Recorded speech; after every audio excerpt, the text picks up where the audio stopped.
Bueno, buenos días, buenas tardes, buenas noches, dependiendo de que ahora nos estén viendo. Esta es nuestra clase número 11 de derechos sexuales y reproductivos como derechos personalísimos, incluido el derecho a la interrupción voluntaria del embarazo. Y tengo el gusto en la clase de hoy de presentar a la licenciada María Alicia Gutiérrez, ella es socióloga, y al doctor César Rosenstein, abogado, que van a tratar el tema de las relaciones, la relación jurídico-política del Estado y las religiones, la incidencia en las políticas públicas, todo lo vinculado al Estado laico y toda la operativa de los grupos antiderechos, mayoritariamente religiosos, que se viene dando en el mundo, pero particularmente en América Latina, en relación a los temas de educación sexual integral, a los temas de derechos y salud sexual y reproductiva. Así que bueno, en la primera parte, en la primera hora y media, María Alicia Gutiérrez va a estar tocando justamente estos tópicos y en la segunda parte, César Rosenstein va a estar tocando más los temas vinculados al Estado laico y a las campañas que hay para la separación de Iglesia y el Estado, un poco la historia en la Argentina en relación a este tema y a los grupos que hoy están trabajando en esta temática. Así que le damos la bienvenida en primer lugar a María Alicia Gutiérrez. Como les dije, ella es socióloga, es una de las coordinadoras de la cátedra de Derecho al Aborto en la Facultad de Ciencias Sociales, que pertenece a la red RUDA, que es la red que tenemos de cátedras de Derecho al Aborto, y también es una de las integrantes de la campaña por el derecho al aborto, como yo, una de sus fundadoras de la primera hora. Así que, María Alicia, es un gusto escucharte y en la segunda parte después le presentamos más in extenso a César. Perfecto. Gracias, María Alicia.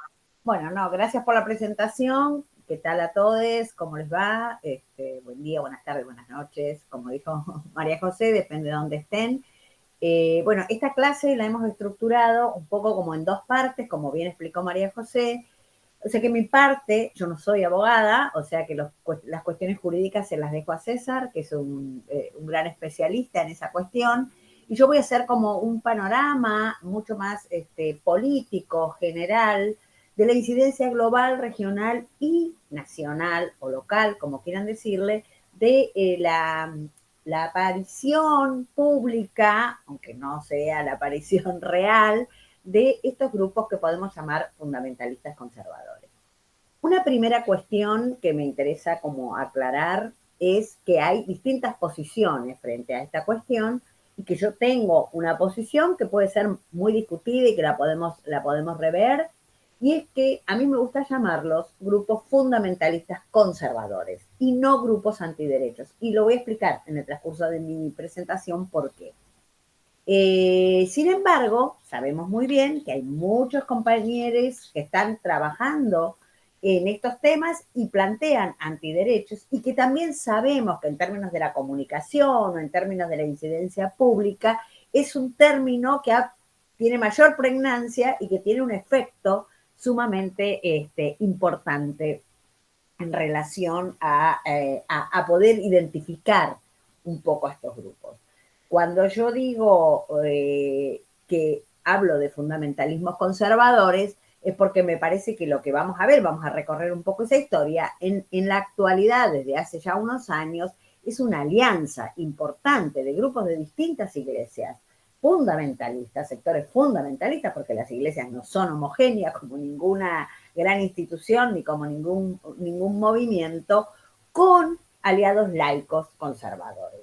Y en ese sentido, podríamos decir que como muchos de los aliados laicos son liberales, no necesariamente están en contra de todos los derechos, sino que vamos a ver de cuáles derechos humanos están en contra y, en todo caso, de los que están a favor, en qué términos proponen una resignificación. Lo vamos a ir viendo un poco en el desarrollo de esta conversación, cómo se fueron articulando.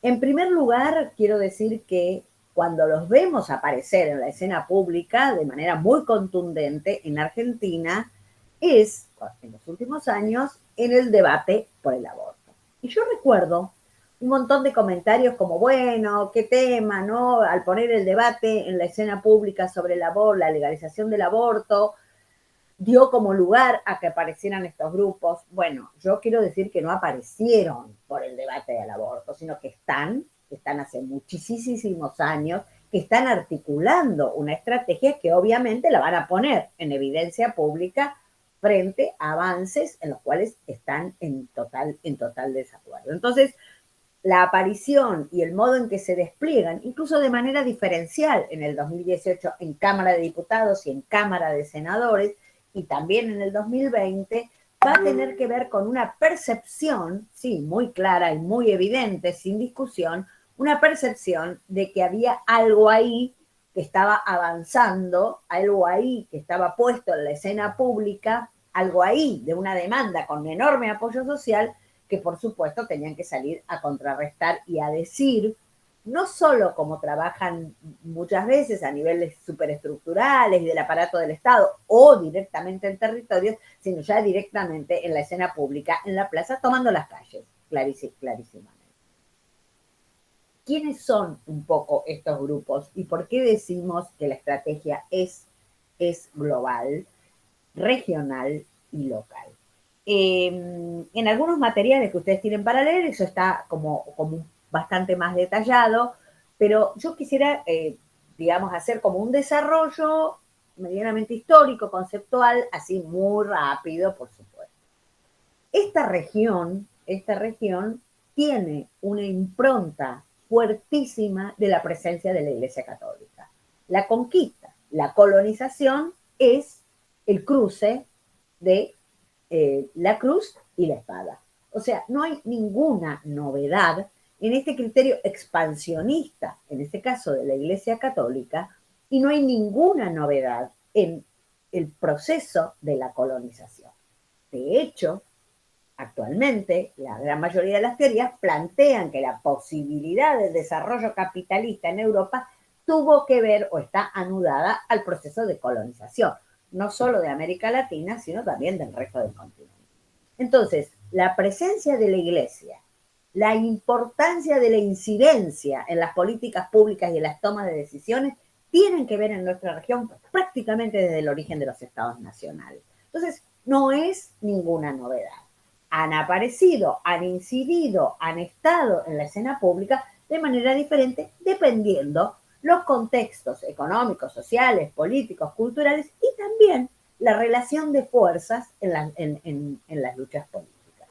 En el caso argentino en particular, eso lo irán viendo después con César mejor, claramente el peso de la Iglesia Católica es muy fuerte en dos áreas muy centrales, educación y familia. Y eso ha aparecido siempre y en todos los estudios y las investigaciones queda muy claro, y por eso fue el enfrentamiento fuerte con la generación del 80 del siglo XIX, que por liberal planteaba una educación laica, libre, pública, gratuita, o planteaba, por ejemplo, la ley de cementerios laicos, por decirlo de alguna manera, o varias otras cuestiones que pusieron en cuestionamiento la hegemonía de los principios rectores en función de la organización social de una comunidad que ponía la Iglesia Católica, la Iglesia Católica en juego.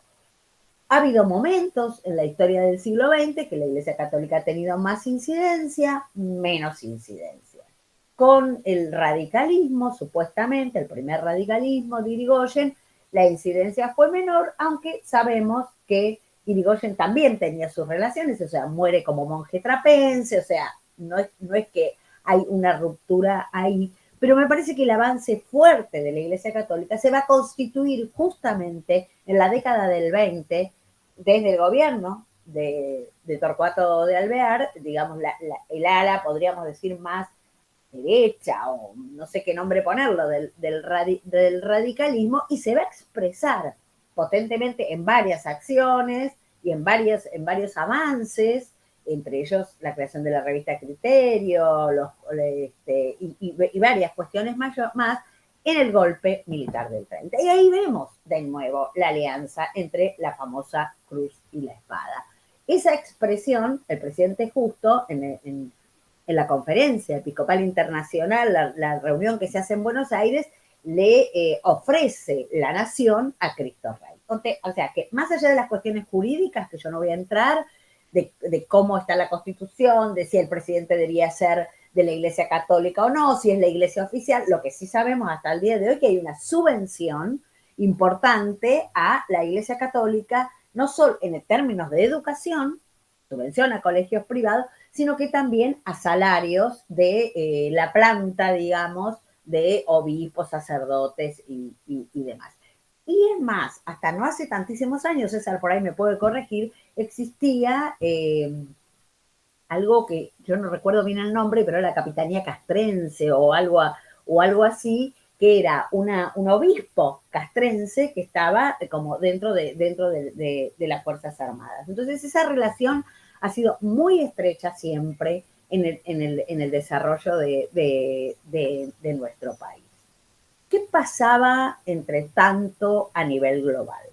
Para traerlo un poco más acá y no irnos tan atrás, alrededor de la década del 60, 70, con, digamos, el avance con el Concilio Vaticano II y el avance de una discusión muy fuerte en la teología, la aparición de la teología de la liberación, aparecen ciertas cuestiones que tienen que ver con el género, podríamos decir, hay toda una discusión sobre la salud reproductiva, si bien no se termina acordando, digamos, en esa reunión, no se termina acordando, por ejemplo, con el uso de métodos anticonceptivos, sino que los usos de métodos naturales y demás, pero hay toda una discusión en esto, hay todo un avance, podríamos decir, progresista dentro de la Iglesia, que va a ser acompañado en la región justamente con las luchas sociales y políticas que se estaban desarrollando.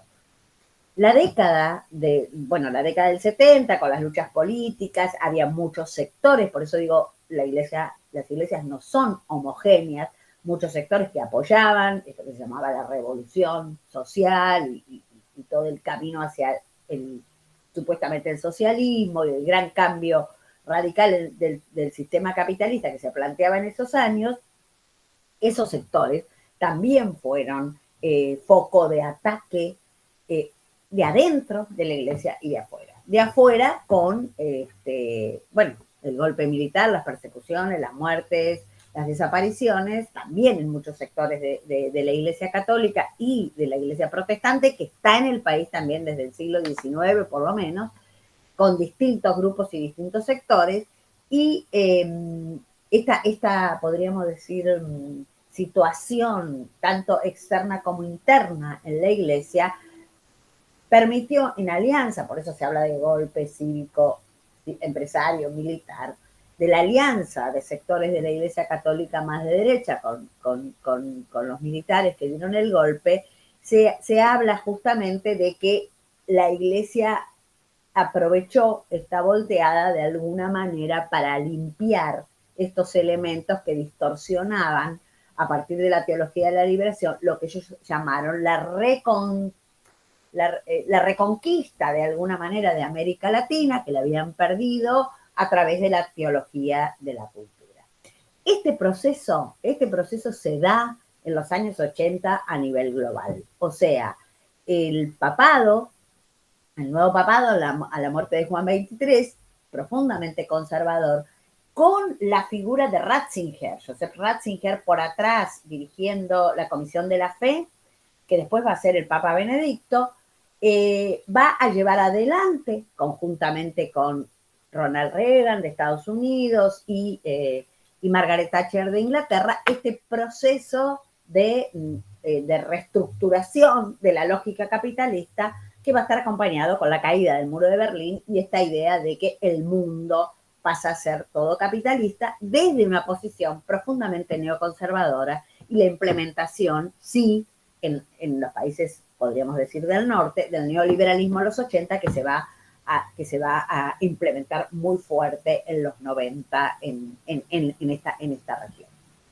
Entonces vemos que en lugar de la Iglesia Católica, ya allí desde los 70, 80, Ratzinger empieza a pergeñar y a pensar en términos filosóficos. Él discutía mucho con Habermas por su tradición alemana, en términos filosóficos, en términos teológicos, en términos de ética y moral, como llaman, qué cosas se habían perdido en estas sociedades y qué cosas habían que recuperar.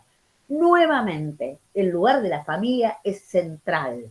El hecho del valor moral de la familia como familia monogámica y familia heterosexual, y ahí también el lugar de las mujeres en la reproducción, de algún modo, no solo la reproducción social de la vida, sino la reproducción de los valores morales de una sociedad. O sea, menuda tarea tenían o debían cargar las mujeres, recuperar esa tarea que habían tenido en otros tiempos y que en términos de la Iglesia Católica se habían perdido. Por supuesto, esto va acompañado con un ataque muy fuerte, con fundamentaciones muy ligadas a las cuestiones ecológicas. Por ejemplo, se van ayornando su pensamiento, un ataque muy fuerte a la homosexualidad y a las distintas disidencias sexuales. Obviamente, el ataque es muy contundente a los grupos LGBTIQ+.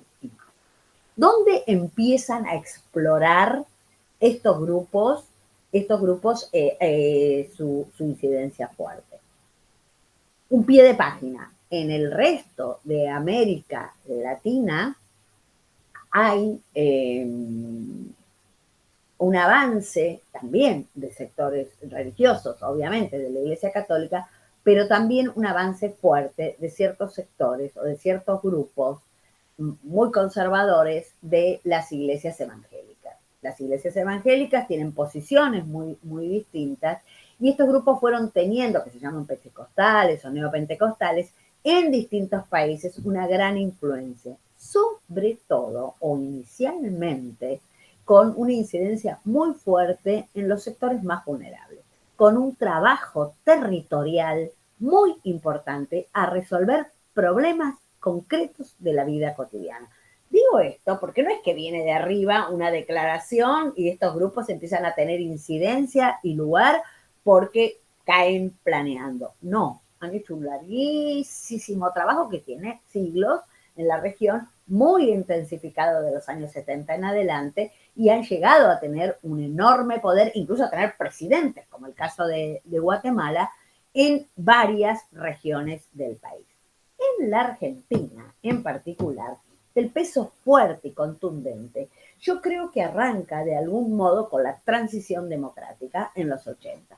¿Por qué arranca este peso? En los territorios, hablo en el trabajo, digamos, con los sectores más vulnerabilizados, porque el descrédito enorme frente al avance de todo el discurso y las acciones de los derechos humanos, el descrédito enorme de la Iglesia Católica por su compromiso con la dictadura militar, les va a restar mucha presencia en los barrios de los sectores populares que en los 70 sí lo tenían a través de los grupos de la Opción por los Pobres, de los sacerdotes más populares, de la teología de la liberación y demás. Y ahí van teniendo un peso muy importante en los sectores más vulnerables. Me importa marcar mucho esto porque son espacios donde operan y trabajan de manera muy contundente, resolviendo problemas efectivos, concretos de la vida cotidiana. Pienso adicciones, problemas de violencia, problemas de inseguridad o problemas, como contaba una compañera no hace mucho, de un grupo de feminismos populares que trabajan en los territorios con las mujeres. Si nosotros trabajamos muchísimo, vamos avanzando en ciertas cuestiones, en ciertas dimensiones, en ciertas reflexiones, pero a la hora de que hay un problema real, necesito un medicamento, necesito comida, las mujeres y todos los grupos terminan pidiendo a estas iglesias que tienen enormes recursos, que son enormes recursos globales, y que entonces pueden acceder a resolver esos problemas concretísimos de la vida cotidiana. Entonces, hay una incidencia en esos espacios y hay una incidencia de estos grupos pentecostales y neopentecostales en el aparato del Estado también y en la comunicación, que son como las tres grandes áreas que ellos han tomado. Esta estrategia que se empieza a gestar desde el Vaticano, pero que se expande a otras religiones, va a tomar como 2 puntos nodales de acción Naciones Unidas y OEA. ¿Cuándo empieza esto? Bueno, yo dije que la estrategia del Vaticano, conjuntamente con estos dos grandes popes del neoconservadurismo como Reagan y Thatcher, va a empezar justamente en la década de los 80 con un reavivamiento, digamos, de todos los posicionamientos cristianos en los Estados Unidos. Hay un libro muy bueno de Stefanoni que cuenta un poco ese desarrollo y que a su vez van a estar intentando, empiezan a tratar de incidir en Naciones Unidas frente a un hito muy clave, que es el hito de las conferencias internacionales. O sea, frente a la Conferencia de Derechos Humanos en Viena, 93, frente a Población y Desarrollo en Cairo en el 94, frente a Beijing, frente a medio ambiente, de la mujer, ¿no? Beijing de la mujer, medio ambiente y todas las conferencias que se van a desarrollar en esa etapa. ¿Qué es lo que se va a empezar a esbozar como argumentación ya en los 90? Bueno, estos grupos progresistas, revolucionarios, violentos, el nombre que le quieran poner, en los 70 fracasaron. Les fue mal, perdieron, ¿no? De eso da cuenta, digamos, en la región, los golpes militares, por fuera de la región, el avance de los modelos neoconservadores y neoliberales. Estos perdieron. ¿Qué están haciendo ahora? Ahora están reapareciendo a través de distintas formas. Una forma son los feminismos, toda la política de derechos. Otras formas son las acciones y reflexiones de los grupos LGTBIQ+, y otras formas son el marxismo cultural. Este paquete que ellos van a armar discursivamente de estos 3 grandes líneas de pensamiento y de acción política son para estos grupos los enemigos. Y contra ellos hay que empezar a accionar. Empiezan a accionar muy fuerte en las conferencias internacionales. De hecho, operando a nivel de cada país. De hecho, en el caso argentino, operaron muy fuerte con el gobierno de Carlos Menem, que fue afín por conveniencias, eso ya lo sabemos, por conveniencia política, por geopolítica, por lo que fuere, fue muy afín a esas demandas muy fuertes de la Iglesia frente al posicionamiento en Cairo y en Beijing, y lo que terminaron siendo las plataformas de acción y de los famosos corchetes con que firmó el Estado argentino, siempre en alianza con el Vaticano, Filipinas, Honduras, o sea, los países más recalcitrantemente católicos, podríamos decir. ¿Cuál era la crítica o contra qué iban estos grupos? Justamente contra el avance y la demanda de los derechos de las mujeres y también de las disidencias. ¿En qué puntos? Fundamentalmente y básicamente lo que tiene que ver con los derechos corporales y lo que tiene que ver con el ejercicio, podríamos decir, de ciertos rasgos de autonomía y de la libertad de decidir sobre el cuerpo como un derecho personalísimo. Y ahí pueden entrar todos los derechos sexuales y reproductivos, el aborto, todas las estrategias de derechos que después se van a expresar en derechos de los grupos LGTBIQ y más, como identidad de género, como matrimonio, como igualitario, como todo el plexo normativo que va a acompañar para ellos el avance de estos grupos que están queriendo sistemáticamente romper el orden social natural a los cuales ellos apelan retornar, como si hubiera habido alguna vez un paraíso perdido y como si hubiera alguna chance de pensar en una forma de organización social armónica, sin disputas de poder, sin conflictos, sin contradicciones, sobre la base del orden familiar. Y ese orden familiar se va a estructurar básicamente, no solo con todas las regulaciones que lo acompañen, sino con un proceso educativo, por eso la importancia que le dan a la educación, en función de esos valores morales. Entonces, por eso ataca la educación sexual integral. Entonces, el primer escenario en los cuales ellos van a estar muy, muy presentes va a ser estas conferencias internacionales de los años 90, que después estas conferencias se revisan, procesos de revisión cada 5 años, donde los países presentan informes sobre qué cumplieron, qué no cumplieron, etcétera, etcétera. Esto se hace en el escenario de Naciones Unidas y ellos ahí empezaron fuertemente a intervenir. Una intervención muy, muy potente es en los 2000. En el 2014, en el seguimiento de la Conferencia de Población y Desarrollo, la región de América Latina firma un documento que sigue siendo hoy muy importante y se los recomiendo leer, que se llama el Consenso de Montevideo, que es un documento que se firma en Montevideo, como su nombre lo indica, y firman todos los países de la región. Creo que todavía es el día de hoy que estamos sorprendidas cómo firmaron todos. Está bien que no es una legislación, no es una obligación a cumplirlo, pero de alguna manera plantea ahí una serie de compromisos para poder avanzar en todo lo que tiene que ver con los derechos de muchos órdenes, ¿no? Pero los derechos de género están muy fuertemente, y los derechos de los grupos LGTBIQ y más, fuertemente explicitados, y hay algo en relación a nuestro tema, derechos sexuales y reproductivos, y en relación a el aborto,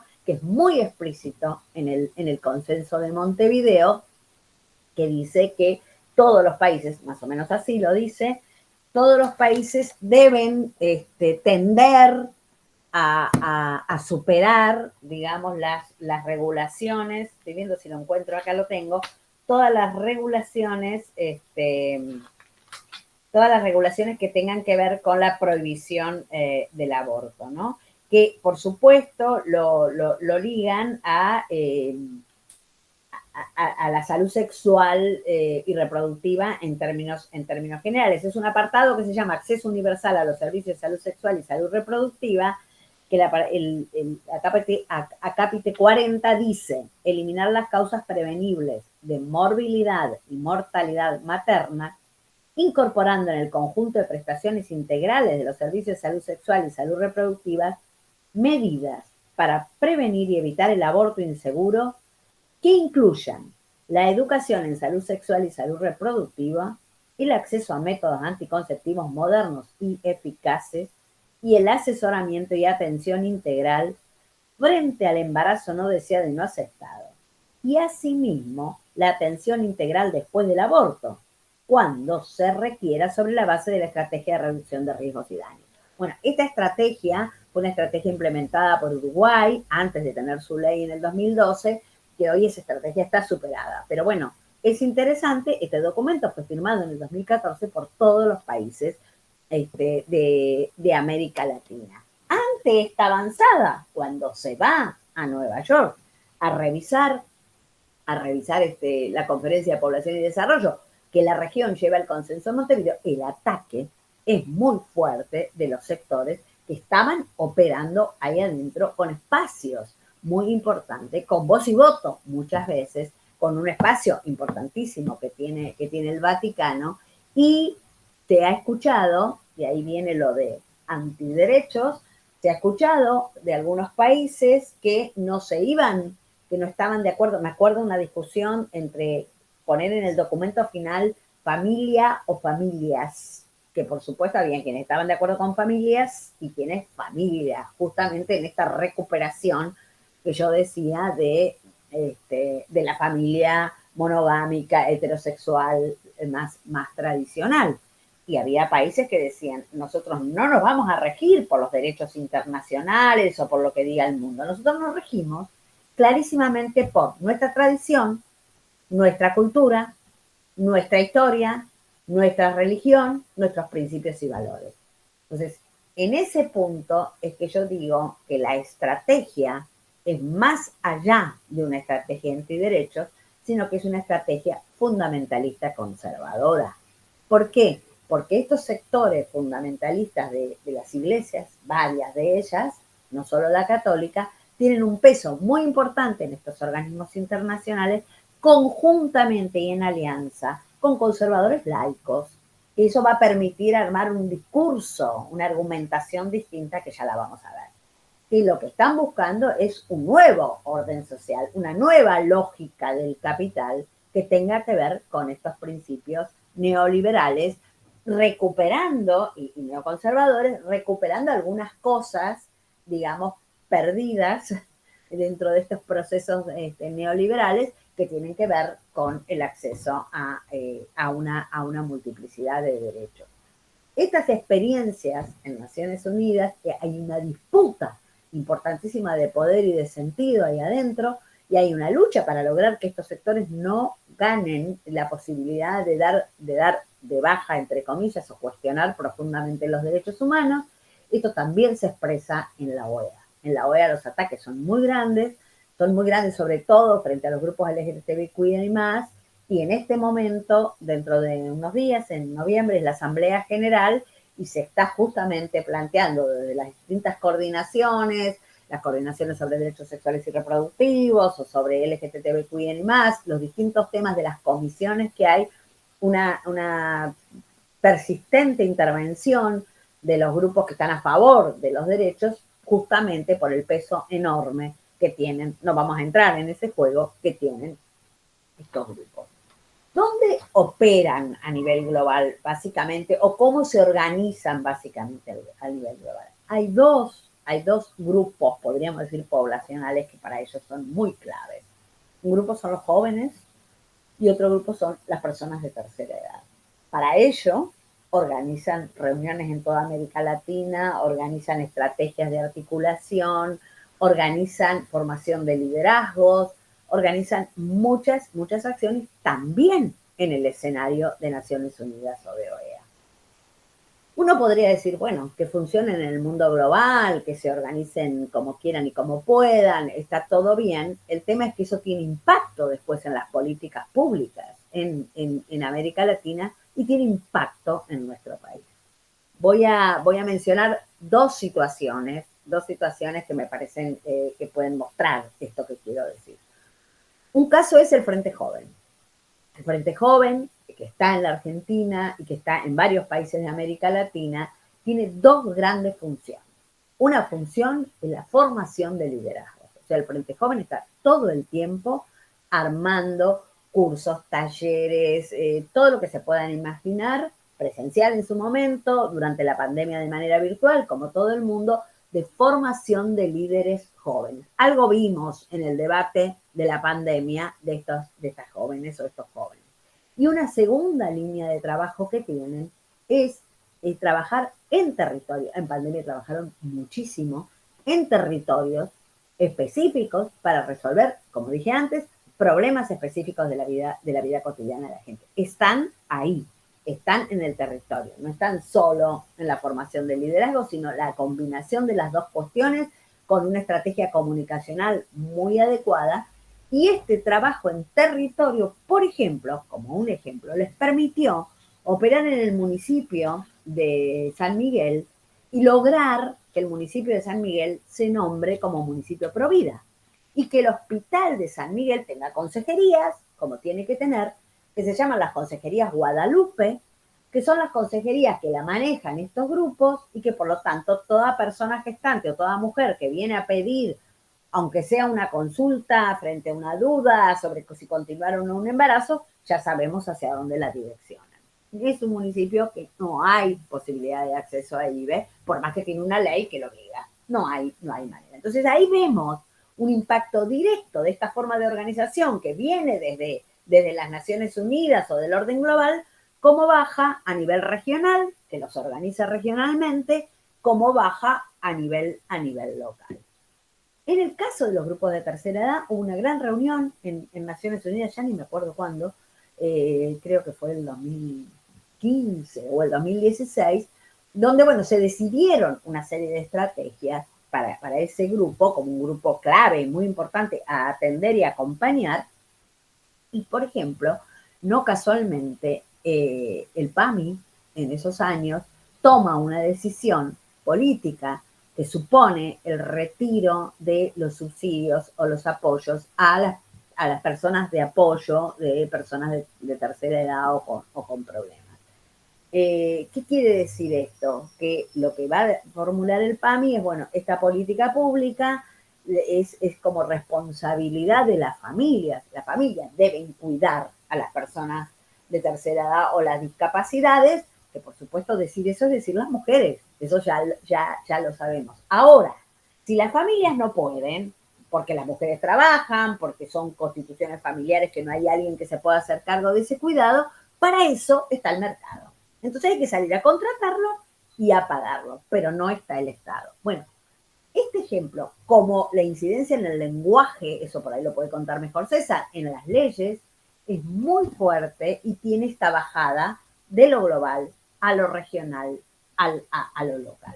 Un ejemplo de esta acción regional, también de estas estrategias regionales, la podemos ver desde lo nacional hacia lo regional y hacia lo local. Nosotros tenemos un producto de exportación, que es un lujo total, que se llama Agustín Laje. Si alguna vez tienen tiempo, ganas y energías, miren algún video, porque Agustín Laje es cordobés, licenciado en Ciencias Políticas, hizo un doctorado en Navarra, no casualmente, digamos, una universidad profundamente católica de España. Bueno, tiene una gran formación, la verdad que tiene una gran formación, no es un chanta que anda diciendo cualquier cosa. Él tiene como estrategias de asesoramiento, asesora al partido Vox, el partido de derecha en España, estableció la relación, esta relación de una estrategia iberoamericana. Hubo una reunión en Colombia, que los representantes de Vox vinieron a Colombia, se están organizando muy fuertemente a nivel regional, y el papel que cumple Agustín Laje, que sacó libros y demás, es unos videos donde él sale a dar conferencias en todos lados, a explicar en momentos álgidos. Por ejemplo, en Santo Domingo estuvo cuando estaba el campamento de las feministas en la lucha por el aborto, y él estuvo dando conferencias y dialogando con la Suprema Corte de Justicia. No sé qué nombre tiene, pero digamos la instancia superior del Estado judicial, la instancia judicial superior. ¿Y qué es lo que dice? ¿Qué es lo que dice Agustín Lajes en términos generales? Él dice que todos estos grupos, como dije antes, que se fueron poniendo como el foco de quienes son los contestatarios frente a esto, o sea, feministas, LGTBIQ y demás, y todos aquellos que hablan del marxismo cultural. Por eso también hay un ataque a las universidades públicas. De hecho, a mí me escracharon como, ¿cómo se decía? No me acuerdo cómo era en un TikTok, no sé qué palabra. Yo estaba dando un curso de género, tomaban cosas sueltas, por supuesto, agarradas así nomás, y decían que yo estaba haciendo adoctrinamiento. O sea, todo el discurso del adoctrinamiento va justamente en relación a esto del marxismo cultural, de la teoría feminista y de las universidades públicas. No es casual la estrategia que montan. Pero lo que hace Laje diciendo en sus conferencias, voy a simplificar muchísimo, lo que dice es: existe una avanzada de eso que se llaman ideología de género. Entonces lo que él hace es intentar explicar, por un lado, qué es la ideología, de dónde viene el concepto de la ideología. Y es súper interesante, si ustedes lo miran, porque él toma de dónde viene el concepto de ideología, tanto de ciertos componentes de la teoría liberal, pero básicamente de la teoría marxista. Entonces uno lo escucha hablar clarísimamente de Marx, de Engels, de Gramsci, de Althusser, de Pulanzas, de toda la línea de discusión acerca del concepto Foucault, acerca del concepto de ideología.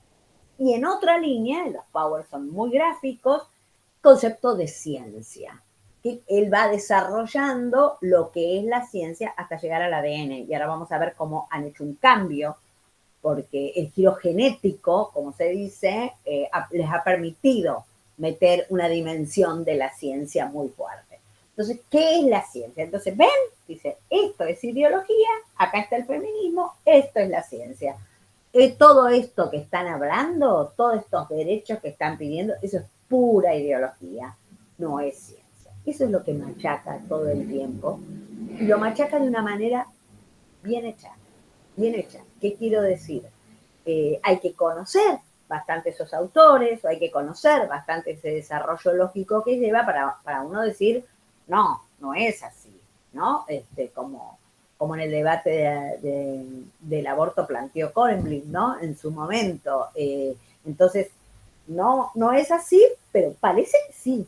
cuando uno lo escucha, parece que hay un razonamiento lógico que termina como conclusión diciendo, todos estos grupos lo único que hacen, están queriendo subvertir el orden moral de las sociedades y lo que están queriendo es imponer su ideología. No es ciencia. Entonces ahí vamos a ver que se empiezan a desplegar otro tipo de argumentos. Vamos a tomar algunos de los argumentos que aparecieron que aparecieron en el debate de aborto de Argentina, porque me parece que que aparecieron en otros lugares también, ¿no?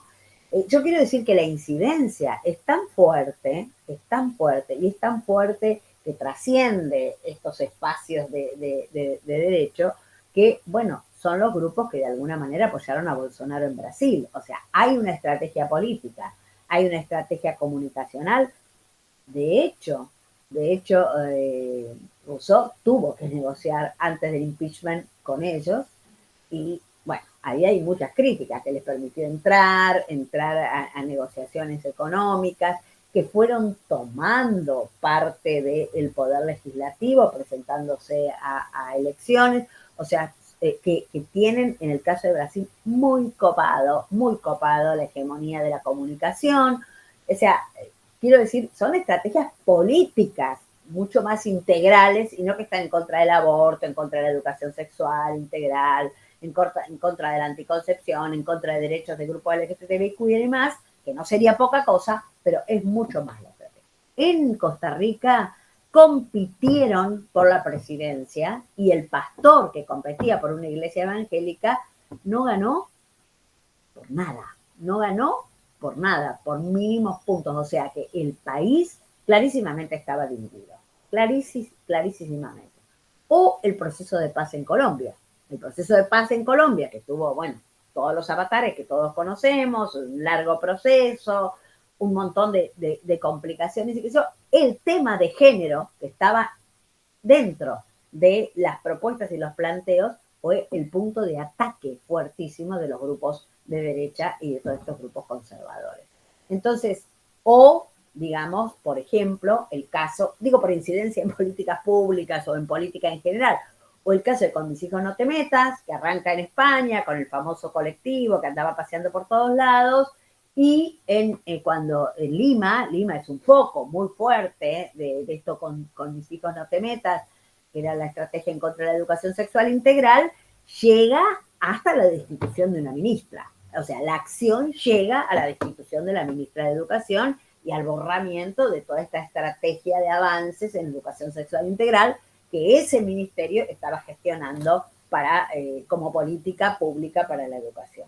Entonces, son estrategias importantes, son estrategias abarcativas y que se han desplegado y se siguen desplegando por el conjunto para tomar la región de América Latina y el Caribe, pero, por ejemplo, hay varios países europeos que en el tema del aborto están todo el tiempo cuestionados. Polonia, estuvo cuestionado España, que perdieron, está cuestionado en algunos países de lo que era la Unión de Repúblicas Socialistas Soviéticas, o sea, hubo un cuestionamiento, bueno, el caso Texas, ahora, que bueno, por ahí César a lo mejor lo puede contar un poco más.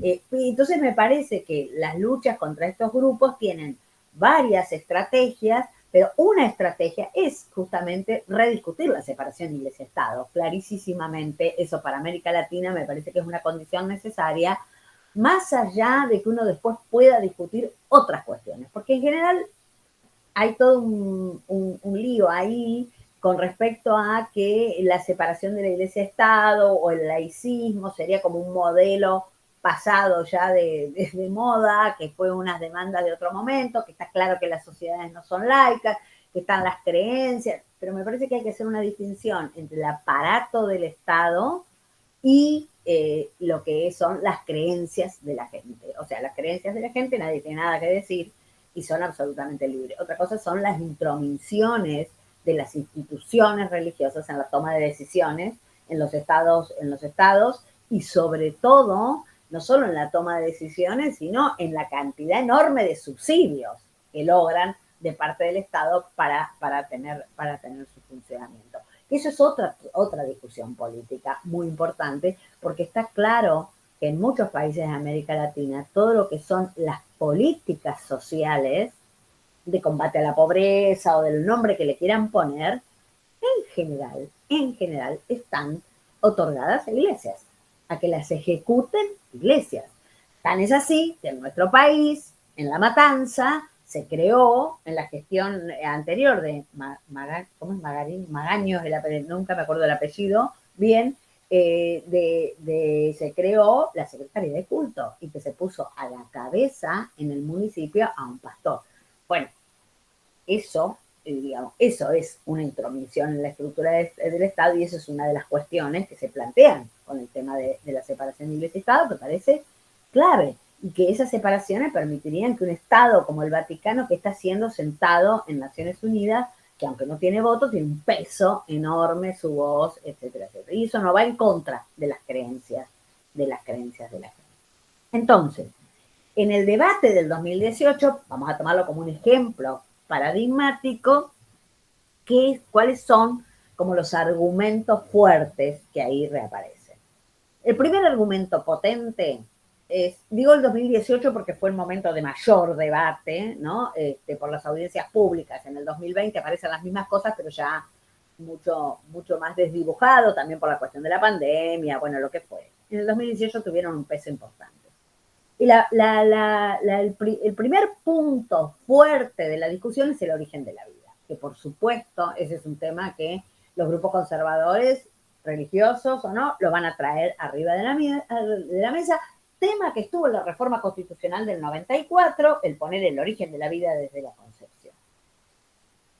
¿Cómo está esta discusión, tanto desde el campo médico, biológico, podríamos decir, como desde el campo filosófico, es un problema irresuelto, digamos, o por lo menos es un problema en cuestionamiento?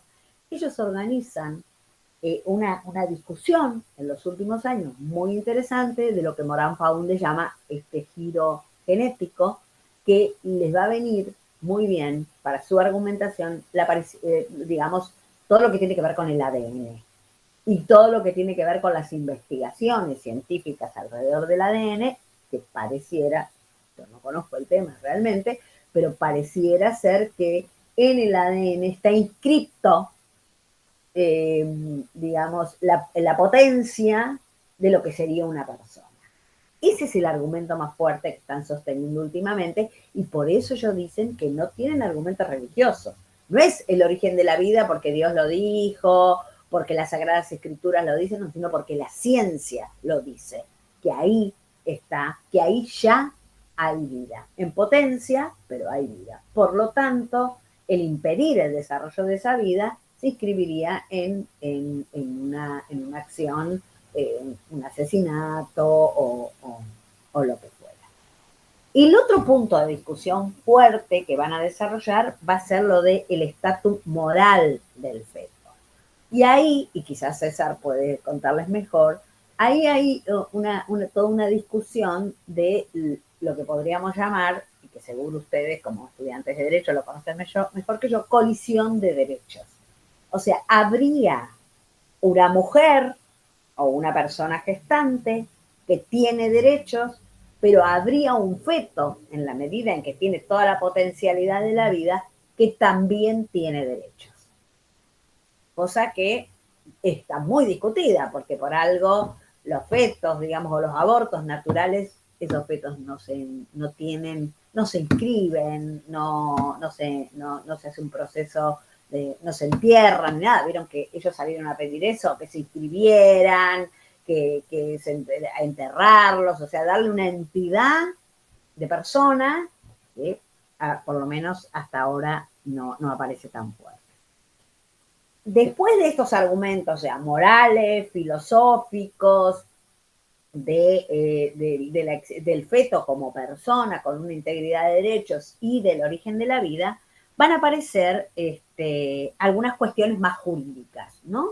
Que tienen que ver con la inconstitucionalidad de la ley, la idea de que el origen de la vida desde la concepción está en la Convención de Costa Rica, de San José de Costa Rica, que está en varios puntos que son parte del cuerpo constitucional, ¿no? Eso también fue como muy discutido en las distintas audiencias, sobre todo porque siempre hay problemas con las comas, ¿no? En el derecho argentino hay problemas con las comas, ¿no? ¿Se acuerdan que, por ejemplo, en el derecho penal, entre la causal era violación de mujer, demente o idiota? Bueno, ahí había como un problema con la coma que se puso después del año 21, que se cambió, que bueno, ahí hay artículos de Nelly Millerki que explican un poco eso. Y en el tema de la convención también dice el origen de la vida, coma, en general, coma, desde la concepción.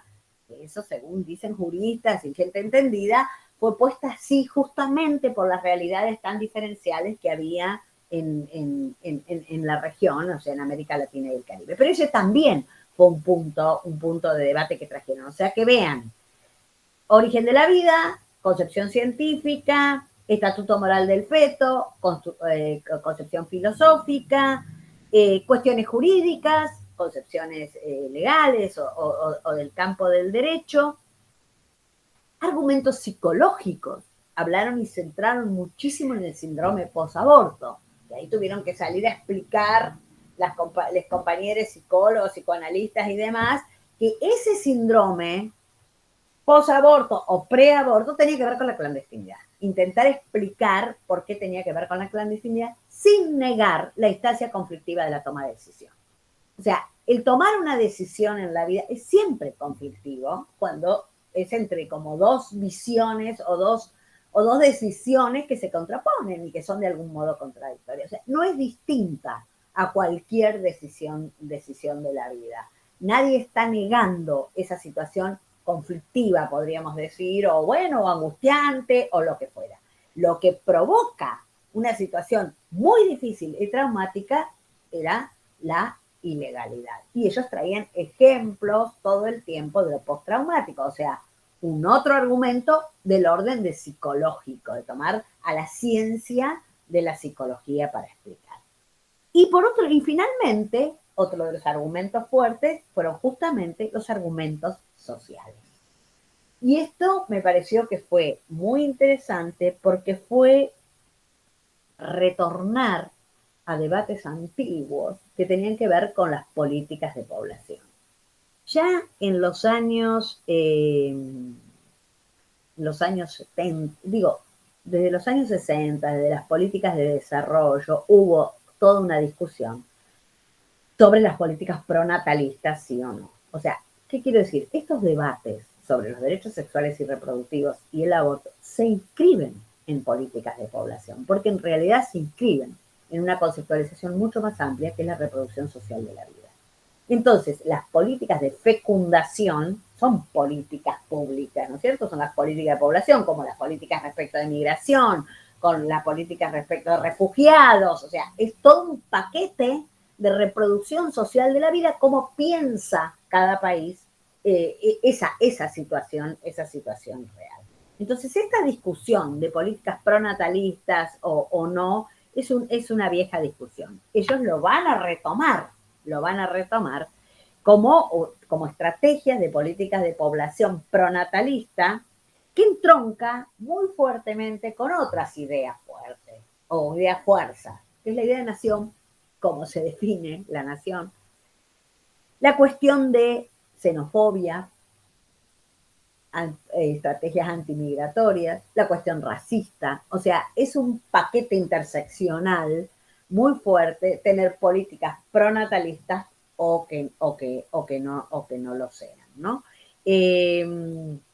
Lo que ellos van a plantear que es estas políticas de legalización del aborto estarían en contra de la reproducción social de la vida en este caso, por eso digo lo de cierto nacionalismo o concepto de nación, de los propios argentinos. Y que esa es una necesidad, una demanda de ciertos grupos específicos, o sea, las feministas y los LGTBIQ y demás, que van a ser siempre el foco del ataque. Y entonces van a rescatar ahí, ellos van a decir, no están en contra de los derechos de las mujeres, de ninguna manera, están a favor de que la mujer trabaje, de que la mujer acceda a la educación, de que la mujer acceda al voto, por ejemplo, que acceda a algunos pasos de toma de decisiones. Lo que no están de acuerdo es que la mujer se corra de ese lugar más tradicional o un lugar sagrado, entre comillas, que la definiría a partir de su rol en la maternidad, ¿no? Por supuesto, van a plantear otro tema, que es plantear que son políticas imperialistas. Esta cuestión de la discusión del aborto, como la discusión de los derechos de la corporalidad y de la sexualidad, son imposiciones del norte, eso ya lo decían en los 70 y en los 80 también, son imposiciones del norte, políticas imperialistas que lo que quieren lograr es hacer desaparecer a los pobres en lugar de articular políticas de desaparición de la pobreza. Entonces dice que esas políticas imperialistas lo que hacen es un ataque muy fuerte a la soberanía y a la cultura del país, porque van a plantear políticas de exterminio de los pobres y no de la pobreza, como dije recién. Entonces, como verán, el sustrato de las argumentaciones nunca dicen porque Dios lo dijo. No hay ninguna referencia a argumentaciones religiosas, sino todos de lo que a mi gusto muy inteligentemente Juan Marco Baggione, un investigador argentino, llama secularismo estratégico. O sea, bien vivos para pensar las argumentaciones y bien vivos para ponerlo dentro del campo secular a la discusión. Por supuesto que uno le sigue el razonamiento y ve la deriva, pero está en el campo secular. O sea que ahí uno no puede salir a decir, bueno, no, eso es una creencia personalísima, es de quienes suscriben a una religión, el Estado es mucho más, no es solo eso. No es fácil salir a discutir con eso, sino que había que salir a discutir, que me parece que eso quedó bastante bien en el debate del 2018, con ideas, justamente con ideas. Entonces, vuelvo a retomar algunas cosas. Las características del discurso. No hay, como dije recién, ni apelación a Dios, ni al discurso religioso. Para nada, secularismo estratégico, discurso laico. Es más, si ustedes recuerdan y siguieron alguno de los debates, se presentaban como laicos todo el tiempo. Había alguna casualidad. O sea, todos los médicos eran o del Austral o de algunas instituciones que son de adscripción muy fuertemente religiosa, hasta que en un momento dado trajeron a alguien del Clínicas, me acuerdo, como para... Y después alguien, me parece que del Argerich, o sea, como para hacer un matizadito, pero realmente está claro que el discurso, el intento es armar un discurso laico. Hay una utilización del discurso científico, como dije antes, en una interpretación absolutamente propia. Hay una utilización del discurso de los derechos humanos resignificados.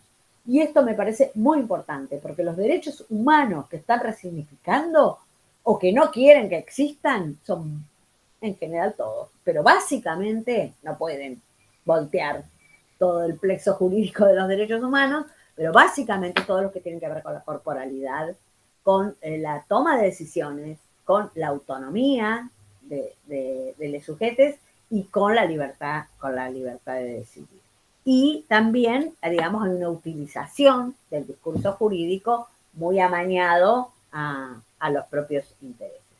En ese sentido, el debate del 2018 en Argentina y también lo que pasó en otros países mostró una cierta diferencia con lo que pasaba en los años 90, porque justamente apelan a laicos, teóricamente, con formación en las ciencias y desde ahí discuten todos los principios y la cuestión de ideología de género. ¿Qué pasó? ¿Por qué digo que hay una diferencia en los 90? Esta, y retomando, digamos, parte de lo que dije en su momento, de las acciones que tienen largo tiempo, que son globales y demás, Esto también se expresó en la Argentina en los años 90. Se expresó muy intensamente en lo que fue la participación en las conferencias internacionales, en lo que fue la dificultad de organizar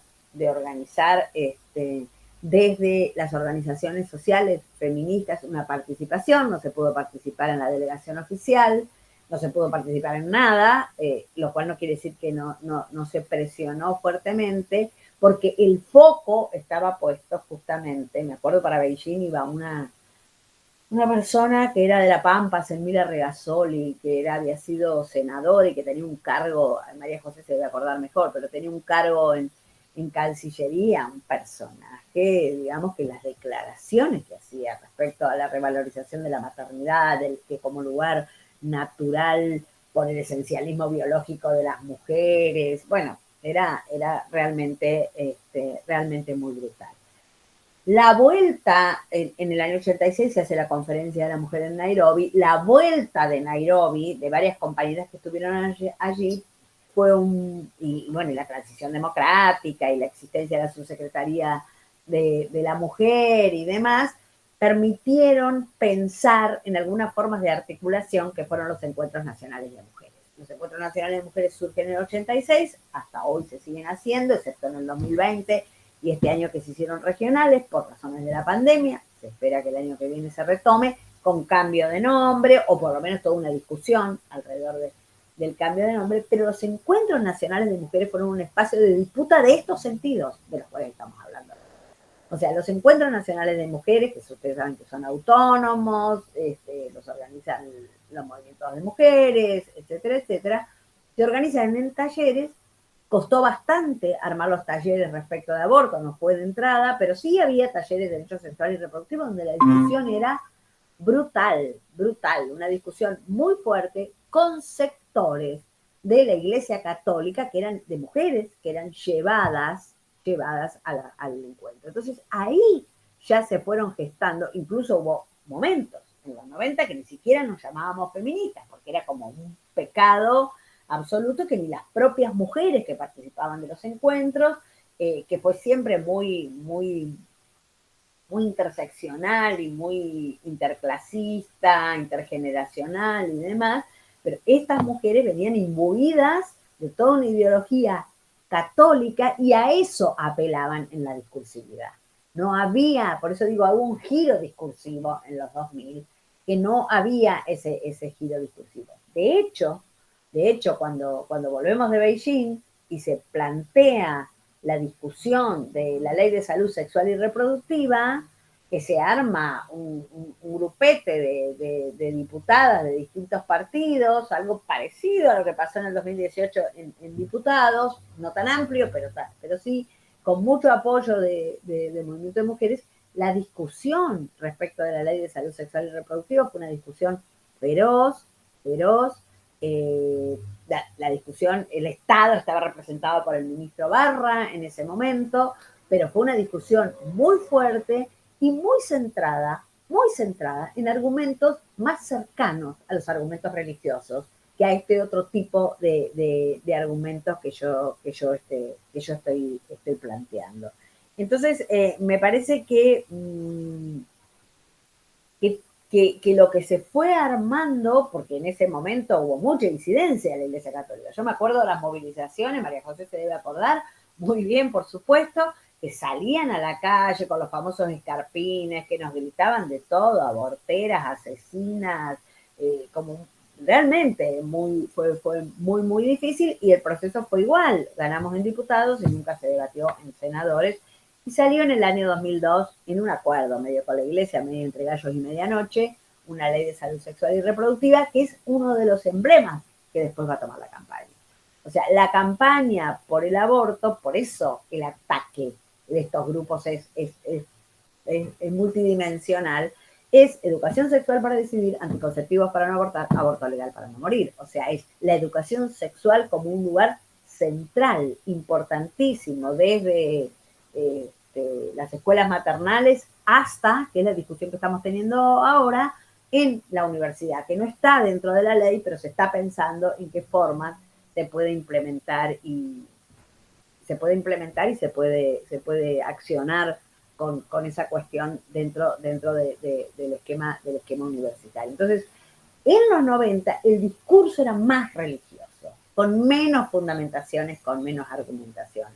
En el debate del 2018 y el debate de la ley de educación sexual integral, matrimonio igualitario y demás, y de identidad de género, hubo una cierta sofisticación de derecho, porque creo que eso sí ha tenido que ver con el proceso de globalización, de estas estrategias, de estos discursos, de encuentros diversos por todos los lados del mundo donde están trabajando esos temas. Bueno, yo creo que los temas, y con esto voy medio como cerrando, así ya le doy un lugar a César levantó la mano o a alguien más, creo que algunos de los principios que guían sus argumentaciones son protección de la familia, porque ellos dicen que la familia está atacada, y por eso la discusión, como dije hace un rato, entre familia y familias. Familias supondrían otras formas de organización de la familia, que supone otra forma de pensar la organización social, y no la tradicional liberal de la familia como el núcleo básico de la sociedad, ¿no? El otro eje es el derecho a la vida, y se acuerdan que ellos atacaron en las calles muy fuertemente con el derecho a las dos vidas, ¿no? Es decir, suponiendo que las del pañuelo verde estábamos defendiendo solo una vida, que eran las mujeres y personas gestantes, y ellos defendían dos vidas. La protección de los niños, ese es un tema muy importante en sus argumentaciones, y de los derechos de padres y madres. No es el Estado quien tiene que educar, no es el conjunto de la sociedad, no es la escuela. Con mis hijos no te metas. Yo sé lo que hago con mis hijos y hago lo que yo quiero.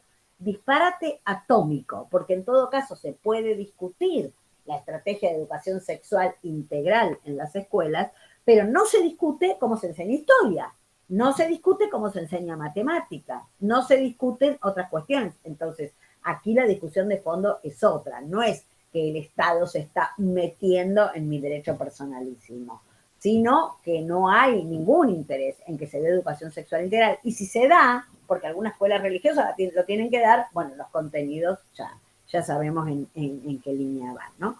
El otro tema, digamos que también otra línea que guía sus argumentos son la complementariedad y la dignidad humana. Ellos apelan muchísimo a esta noción de dignidad humana, cosa que quienes estábamos a favor del aborto legal también, porque hablábamos de que ese derecho iba a permitir, conjuntamente con una interrelación de derechos, ¿no? Que tiene que ver con tener trabajo, tener recursos económicos, tener acceso a la educación, tener acceso a la salud, etcétera, etcétera.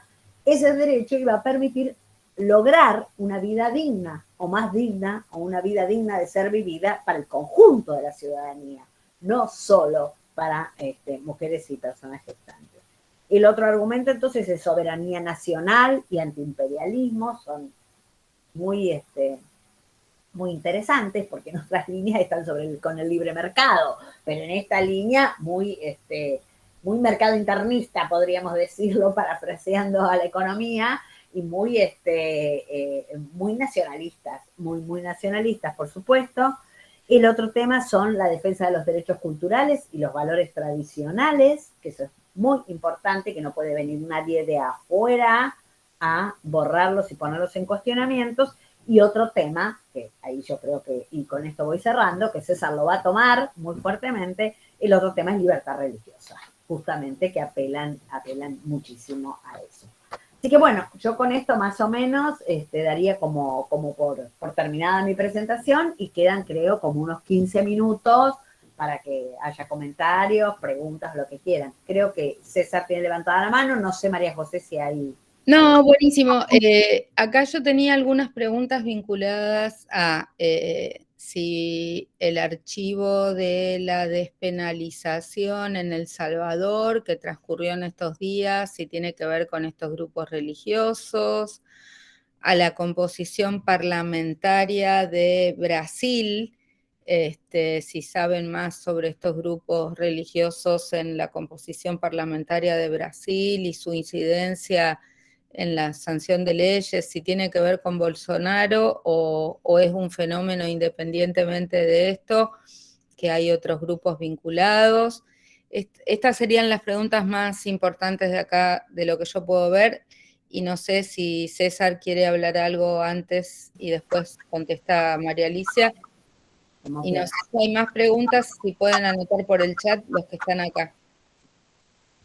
No sé, César, si vos querés ir primero o yo contesto esas dos preguntas y quizás contesto yo porque a lo mejor vos podés agregar, quizás sabes más que yo de alguna de estas cuestiones.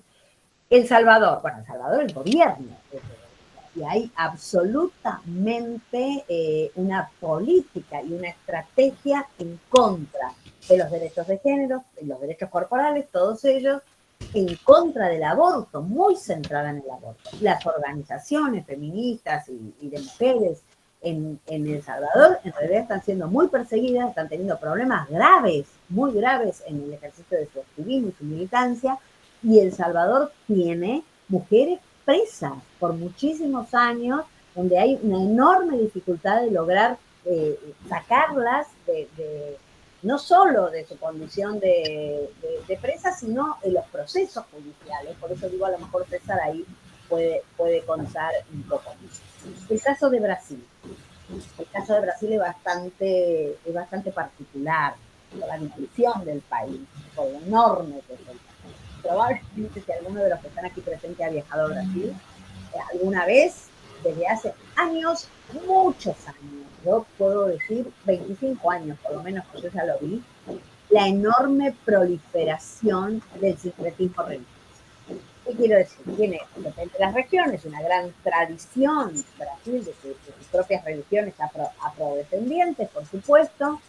Tiene también otras sincretismos, no es la palabra más adecuada, pero articulación de otras formas religiosas y un enorme avance desde hace muchísimos años de las iglesias evangélicas, pentecostales y no pentecostales. Cualquier pueblito del Brasil tiene 4 o 5 iglesias diferentes. Entonces, esto fue generando un acercamiento muy fuerte y muy potente en los sectores populares, la necesidad de los sectores populares, y también lograron en distintos momentos, con más o menos persistencia, organizar partidos políticos. Porque ese es el otro tema, que en Argentina todavía no han podido realmente, porque el partido NOS, que estaba Gómez Centurión, Cotton y no me acuerdo quién más, se presentó a las elecciones anteriores y nunca logró conseguir nada, ningún voto, todavía no hay manera, sino que más bien se alían o se asocian con otros partidos. En Brasil lograron tener partidos propios y lograron acceder a bancas de partidos propios. Cuando hay la reelección, digo, claro que negocian, con todo el PT negocian sistemáticamente y todo el tiempo, y negocian las políticas sociales, lo que yo dije antes, que es el manejo de la plata real. Un pie de página, un reportaje no hace mucho a Arroyo, cuando todavía era ministro de Bienestar Social, dijo muy sincera y honestamente, dijo, nosotros la plata de las políticas sociales se la estamos dando a organizaciones sociales y a las iglesias, a todas ellas, las que están en el barrio que están, porque son las que nos garantizan. Lo mismo dijo Fernández Meijide cuando asumió con la Alianza, yo le voy a dar las políticas sociales a Cáritas porque son los únicos que me garantizan que llega a la población y transparencia. Entonces, eso pasó en Brasil también. Más allá de que fueron ganando bancas y espacios concretos en el Parlamento, fueron ganando espacios de negociación con los poderes ejecutivos del PT. Vilma tuvo que negociar muchísimo, de hecho su vicepresidente prácticamente, que fue después quien lideró el impeachment, pero tuvieron que negociar muy fuertemente las políticas sociales.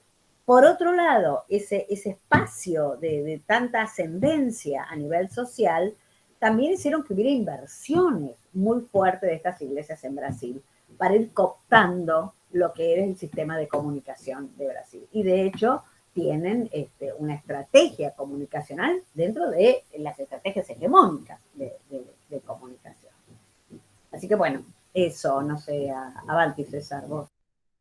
Gracias. Sí, yo te quería preguntar respecto de la asunción de Bergoglio como papa y cómo crees que modificó varios de los aspectos que mencionaste, desde la injerencia en las políticas públicas locales en Argentina hasta el desembarco en la arena internacional. ¿Viste algún punto de quiebre o alguna modificación en la estrategia o en las tácticas desplegadas por la Iglesia a raíz de la asunción del actual Papa? A ver, bueno, es un tema difícil y muy complejo.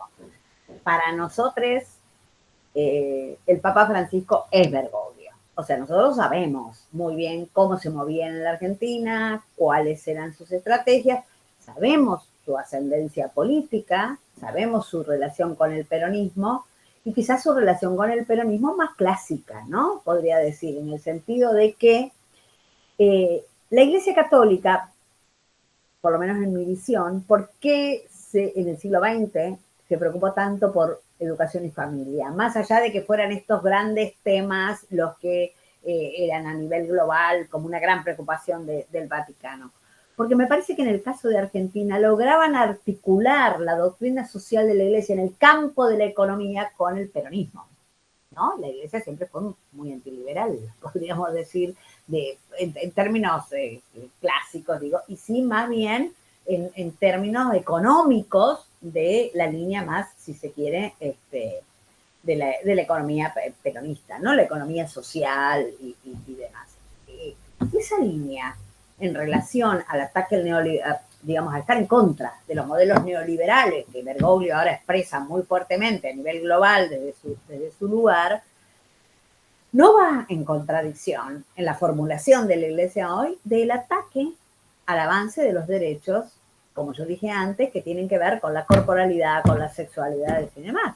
No va en contradicción. Si uno ve todas las acciones de Bergoglio es, te perdono porque abortaste, pero no estoy de acuerdo con el aborto, la homosexualidad, bueno, está bien, los aceptamos, pero no estoy de acuerdo con el matrimonio igualitario, digamos, una especie de argumentación que intenta ampliar la base de sustentación, pero que de facto uno sabe perfectamente que no cambió y que no está de acuerdo con esas movidas.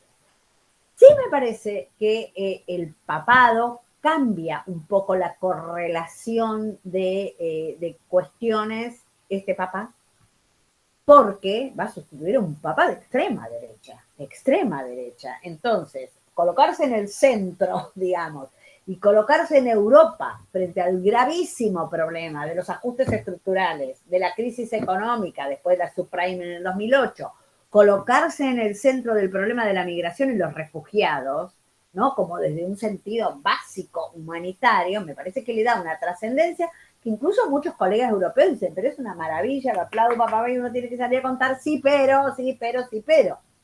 Eso, digamos, a nivel global. O estos posicionamientos, como en Río de Janeiro, de arengar a la juventud, tienen que gritar, tienen que participar. Esa es una arenga que va bastante en sintonía con el Frente Joven que yo conté hoy. No es arengar, participar políticamente, que está todo muy bien, pero bueno, arengar para qué, participar cómo y de qué manera. Y no pierde oportunidad de hablar de la defensa de la familia, del lugar de la familia en términos como muy tradicionales. Y se arroga el derecho a perdonar. En el caso argentino, yo creo que la correlación de fuerza en relación a la Iglesia cambió al galope. O sea, salió el Papa, y esta cosa de que tenemos un papa, tenemos una reina y teníamos un crack mundial de fútbol, que son todas cosas verdaderas, claro que cambió la correlación de fuerzas. Todos recordamos la relación de Kirchner con la Iglesia, no iba ni a los Tedeum, ni nada, y la relación con Bergoglio, como cuando era arzobispo, no era una buena relación. Cristina continuó más o menos en esa línea, aunque ella personalmente es creyente y lo ha dicho clarísimamente, completamente legítimo, pero rapidísimo se va corriendo al Vaticano. Cuando sale el Papa se va corriendo al Vaticano porque ahí, claro, que se intenta articular otra alianza y por esta afinidad peronista, así grande, integral, digamos, y demás. Eso se notó después en la dificultad de la relación con Macri, más allá de cuestiones ideológicas, eso muestra claramente la posición antiliberal o antineoliberal de la posición de Bergoglio, por eso, más en la doctrina social de la Iglesia, en ciertas cuestiones más de los corporativismos, por eso podemos discutir cómo piensa la economía. Me parece que el alineamiento permanente, discursivo, ¿no? Discursivo, porque el Papa ha sido bastante, no vino nunca a la Argentina, ha sido bastante cuidadoso en intervenir en la política interna, cosa que me parece bien, pero sí claramente ha habido una disputa entre Juntos por el Cambio y el Frente de Todo. Ahora el discurso lo toma el Frente de Todo, pero una disputa de quién es más bendecido, entre comillas, por el Papa, porque supuestamente el Papa tiene la capacidad, supuestamente, de haber dialogado con el Fondo Monetario Internacional, de poder jugar, seguramente sí, no dudo, de poder jugar en el tablero geopolítico que está muy complejo, y que Argentina está muy compleja, no solo internamente, sino en el tablero geopolítico, de poder jugar algún lugar que favorezca a la Argentina. Por eso todo el tiempo termina un discurso, porque como dijo Francisco, como dijo el Papa, ¿no? Y también sabemos que esa retomar esa cuestión desde el discurso político acerca votantes, porque es cierto, eso me parece que es indiscutible, la religiosidad que hay en la sociedad, eso es indiscutible. Bien, gracias. Bueno, no sé si hay más comentarios de César o más preguntas.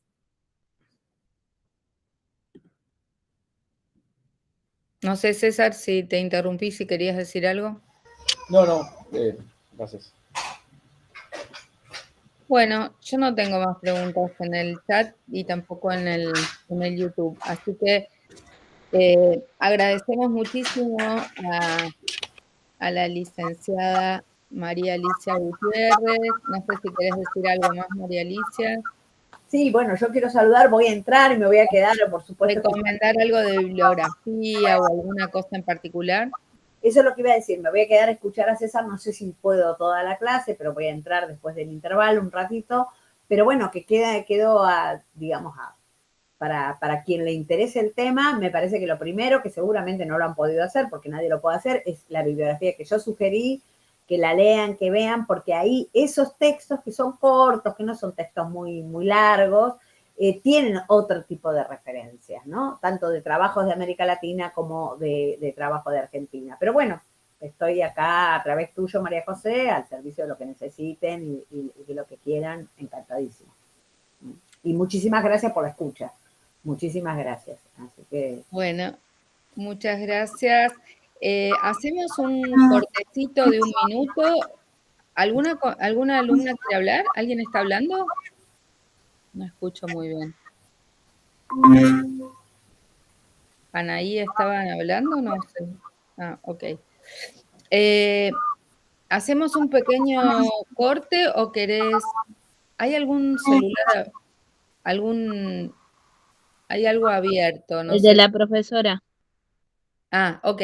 Y sí, lo acabo de cerrar, recién me di cuenta. Ok, no, lo que decía es, no sé, César, si querés arrancar ya continuado o si quieren hacer un corte de 1 Me minuto. parece mejor por los alumnos y las alumnas que paremos 3 minutos para que puedan hacer lo que tengan que hacer y volvemos. Dale, 3 minutos y volvemos. Detengo entonces la grabación. Gracias. ¿Me aceptás, María José, en la otra? Te pedí en otro Meet también. Fíjate si me puedes aceptar, porque creo que voy a cambiar de habitación.